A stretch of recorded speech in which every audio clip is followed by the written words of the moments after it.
Max एक बड़े और ताकतवर लैब्राडोर हमेशा से घर का निस्संदेह राजा समझा जाता था। उसकी ताकत और भव्यता के साथ साथ उसकी वफादारी ने उसे परिवार का प्रिय बना दिया था। वह न केवल पिछवाड़े का रक्षक था बल्कि सोफे पर भी उसका आधिपत्य था जब सारा, उसकी मालकिन, उसे देख नहीं रही होती। सबसे महत्वपूर्ण बात यह थी कि वह रसोई का पहरेदार था।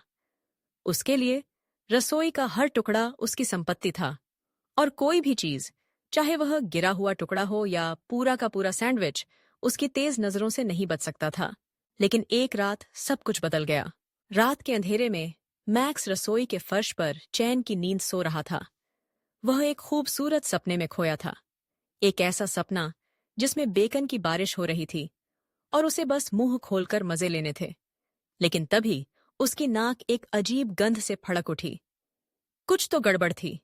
उसने धीरे से आंखें खोलीं और देखा कि फ्रिज के पास फर्श पर एक छोटा सा साया भागता हुआ दिखाई दिया।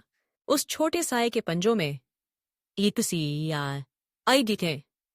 एक बड़ा चीज का टुकड़ा था। मैक्स के दिमाग ने झटका खाया। कोई चीज चुरा रहा था उसकी किचन से। अरे रुको! उसने जोर से भौंका, घबराकर खड़ा हो गया। छोटा सा चूहा वहीं रुक गया। उसने सिर उठाकर मैक्स की तरफ देखा, बिल्कुल शांत, जैसे कुछ हुआ ही न हो। अरे भाई, कैसे हो? चूहे ने मुस्कुराकर कहा। मैक्स की आंखें फटी रह गईं। तू कौन है? नाम है जेरी, चूहे ने जवाब दिया, अपने नन्हे पंजों से काल्पनिक चश्मे को एडजस्ट करते हुए। अभी अभी यहां शिफ्ट हुआ हूं। मैक्स की पूंछ गुस्से से खड़ी हो गई। ये चीज मेरी है! जेरी ने कंधे उचकाए। अब नहीं। फिर बिजली जैसी तेजी से वह जमीन पर दौड़ा, टेबल की टांग पर चढ़ा और सीधे स्टोव के नीचे गायब हो गया। मैक्स भौंचक्का खड़ा रह गया। उसकी रसोई में चोरी हो गई और वह कुछ नहीं कर पाया। अब तो जंग छिड़ेगी, उसने धीरे से गुर्राते हुए कहा। अगली रात मैक्स पूरी तैयारी के साथ बैठा था। उसने फ्रिज के पास एक बड़ा अनाज का डिब्बा रखा जिसमें उसने जानबूझकर थोड़ा सा चीज रखा।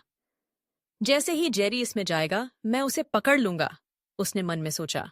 वह चुपचाप सोफे के पीछे छिप गया और इंतजार करने लगा। कुछ देर बाद जेरी धीरे धीरे बाहर आया। उसने हवा में सूंघा, फिर चीज की तरफ बढ़ा। मैक्स मन ही मन हंसा। बस अब तू फंसा। लेकिन फिर अचानक जेरी ने चीज का एक छोटा सा टुकड़ा उठाया और उसे सीधा मैक्स की नाक पर उछाल दिया। फ्लॉप! मैक्स चौंक गया और पीछे हटा, पर इस दौरान उसकी पूंछ उस अनाज के डिब्बे से टकरा गई। डिब्बा गिरा और सीधा मैक्स के सिर पर जा टिका। जेरी ऊपर माइक्रोवेव पर बैठकर जोर से हंसने लगा। भाई, ये तो बहुत आसान था। मैक्स अब डिब्बे में फंसा हुआ गहरी सांस लेकर खुद को कोसने लगा। तीसरी रात मैक्स अब बिल्कुल भी गलती करने के मूड में नहीं था। उसने रसोई के दरवाजे पर चौकसी बिठा ली। आज जेरी किसी भी हालत में चीज नहीं चुरा पाएगा। जेरी हमेशा की तरह मुस्कुराता हुआ बाहर आया। अरे, तू अभी भी कोशिश कर रहा है? मैक्स चुपचाप खड़ा रहा। उसने एक भी शब्द नहीं कहा। जेरी की भौहें टेढ़ी हुईं। अरे, तू ठीक तो है? और तभी मैक्स बिजली की रफ्तार से झपटा। आ! जेरी ने चिल्लाते हुए स्टोव की तरफ छलांग लगाई। मैक्स उसके पीछे दौड़ा। पूरी रसोई में हंगामा मच गया। बर्तन गिरने लगे, टोस्टर चालू हो गया, एक चम्मच उड़कर सिंक में गिर पड़ी। जेरी टेबल पर चढ़ा, फिर नीचे कूदा। ओशली स्टोव पर चढ़ा, फिर सीधा माइक्रोवेव के ऊपर पहुंचा। मैक्स पीछे से झपटा, लेकिन उसका पैर फिसल गया। धड़ाम! वह सीधे फ्रिज से टकरा गया। ऊपर रखा टिश्यू पेपर का ढेर उसके सिर पर आ गिरा। जेरी अब भी माइक्रोवेव पर बैठा चीज का मजे से कुतरता हुआ हंस रहा था। अरे भाई, बहुत बढ़िया कोशिश थी, पर तू मेरे मुकाबले थोड़ा कम स्मार्ट है।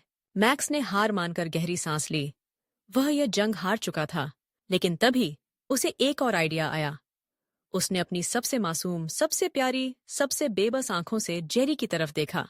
भाई, बस एक टुकड़ा चीज दे दे, बस एक टुकड़ा। जेरी चौंका। नहीं, मैं बेवकूफ नहीं हूं।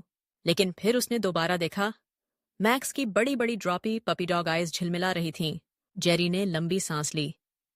यार, तुझे देखकर मेरा दिल पिघल गया, उसने कहा, और चीज का एक छोटा सा टुकड़ा तोड़कर नीचे गिरा दिया।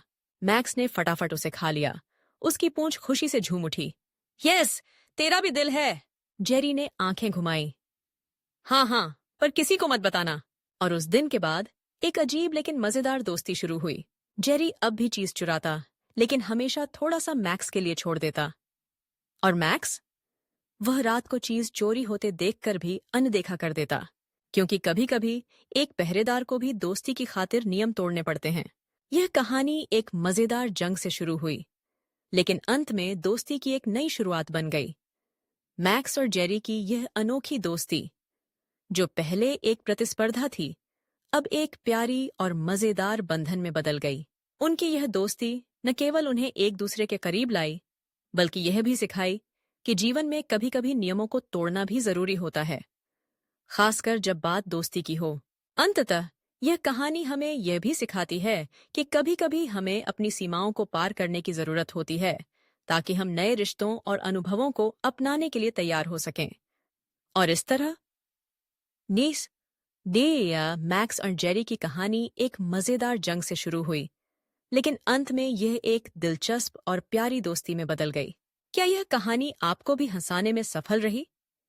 क्या आपने कभी अपने जीवन में ऐसे अजीब दोस्ती के पल का अनुभव किया है? यह कहानी हमें याद दिलाती है कि जीवन में हर मोड़ पर हमें नए अनुभवों का सामना करना पड़ता है, और कभी-कभी हमें उन अनुभवों को अपनाने की जरूरत होती है। तो क्या आप भी मैक्स और जेरी की तरह अपने जीवन में किसी नए दोस्त के साथ एक मजेदार यात्रा पर निकलने के लिए तैयार हैं?